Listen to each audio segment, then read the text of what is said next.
বিসমিল্লাহির রহমানির রহিম। সম্মানিত সাংবাদিক ভাইরা, আসসালামু আলাইকুম রহমতুল্লাহ। আমরা আসলে এখানে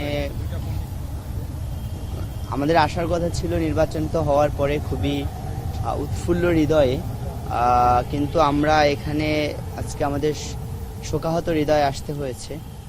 এটা আমাদের জন্য অত্যন্ত দুঃখের এবং সাথে সাথে একটা লজ্জার বিষয় এজন্য যে রাষ্ট্র আমাদের ভাইদের নিরাপত্তা নিশ্চিত করতে ব্যর্থ হয়েছে।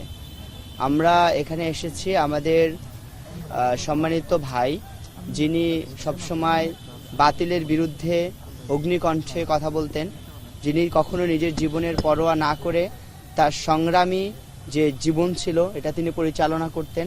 আমাদের সকলের প্রিয় ভাই শহীদ শরীফ উসমান বিন হাদি ভাইয়ের কবর জিয়ারত করার জন্য আসছি। আমাদের একটা আকাঙ্ক্ষা ছিল যে আমরা বিজয় হওয়ার পরে হয়তো শরীফ উসমান ভাইয়ের সাথে দেখা করতে আসব, ভাই আমাদেরকে শুভেচ্ছা জানাবেন, ভাইয়ের সাথে আমরা খাওয়া দাওয়া করব, এটা ছিল আমাদের প্রত্যাশা। কিন্তু অত্যন্ত দুঃখের বিষয় হলো আমাদের ভাইকে নির্মমভাবে শহীদ করে দেওয়া হলো, কিন্তু আমাদের রাষ্ট্র এখন পর্যন্ত ভাইয়ের খুনিদের বিচার নিশ্চিত করতে পারেনি। এটা আমাদের জন্য যেমন একটা লজ্জার বিষয়, পাশাপাশি এটা রাষ্ট্রের সিকিউরিটি সিস্টেম এবং রাষ্ট্রের সার্বভৌমত্বের জন্য একটা হুমকি হিসাবে দেখছি। আমরা নির্বাচিত হওয়ার পরে আমরা প্রথমেই বলেছি যে আমরা শহীদ উসমান বিন হাদি ভাইকে আমরা সবসময় ধারণ করি। আমরা শহীদ উসমান বিন হাদি ভাই যে পথে সংগ্রাম করেছেন এবং বাংলাদেশ ইসলামী ছাত্র শিবির যে পথে সংগ্রাম করে যাচ্ছেন, আমাদের পথ এক ও অভিন্ন। আমাদের সংগ্রাম জালিমতন্ত্রের বিরুদ্ধে, স্বৈরাচারের বিরুদ্ধে, জুলুম নির্যাতনের বিরুদ্ধে, মানবাধিকার লঙ্ঘনের বিরুদ্ধে।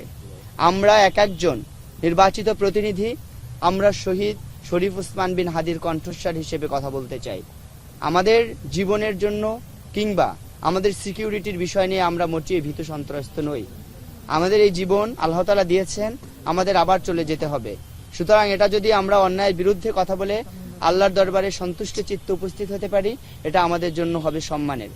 নির্বাচিত হওয়ার পরে আমাদের প্রতিশ্রুতি হলো আমাদের জগন্নাথ বিশ্ববিদ্যালয় যেহেতু অনাবাসিক বিশ্ববিদ্যালয়, আমাদের সম্মানিত ভাই বোনেরা অধিকাংশ পুরান ঢাকায় থাকেন এবং পুরান ঢাকার আশেপাশের যে এলাকাগুলোতে থাকেন।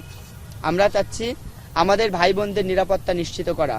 আপনারা জানেন বিভিন্ন সময় আমাদের নারী শিক্ষার্থীরা হেনস্থার শিকার হয়, আমাদের ভাইদের উপরে বিভিন্ন সময় জুলুম করা হয়, এগুলোকে আমরা বন্ধ করতে চাচ্ছি। আমাদের টার্গেট আমাদের শিক্ষার্থী ভাই বোনদের নিরাপত্তা নিশ্চিত করা। এজন্য আমাদের স্থানীয় প্রশাসনের সহযোগিতা প্রয়োজন, আমাদের স্থানীয় ব্যক্তিদের প্রয়োজন, সহযোগিতা প্রয়োজন, রাষ্ট্রীয় প্রশাসনের সহযোগিতা প্রয়োজন, বিশ্ববিদ্যালয় প্রশাসনের সহযোগিতা প্রয়োজন এবং ঢাকা শহরে যারা প্রভাবশালী ব্যক্তিবর্গ রয়েছেন যারা এই কাজে আমাদের সহযোগিতা করবেন, আমরা সবাইকে সাথে নিয়ে একসাথে আমাদের ভাইদের বোনদের নিরাপত্তা নিশ্চিত করতে চাই। জগন্নাথ বিশ্ববিদ্যালয় অনেক সমস্যা সংকুল একটা ক্যাম্পাস। এই ক্যাম্পাসের সমস্যাগুলো বলা শুরু করলে আসলে এটা শেষ হবে না। আমরা চাই আমাদের নির্বাচনে যারা অংশগ্রহণ করেছে, যে সকল প্যানেল যে ভাই বোনেরা ছিলেন এবং বিভিন্ন রাজনৈতিক ব্যক্তিবর্গ যারা জগন্নাথ বিশ্ববিদ্যালয়ে আছেন, সবাইকে নিয়ে একসাথে কাঁধে কাঁধ মিলিয়ে আমরা এতদিন যেভাবে জগন্নাথ বিশ্ববিদ্যালয়ের স্বার্থে কথা বলেছি, কাজ করেছি, ঠিক তেমনই ভাবে আমরা আবার একসাথে কাজ করে আমাদের জগন্নাথ বিশ্ববিদ্যালয়কে সামনের দিকে নিয়ে যাব ইনশাআল্লাহ।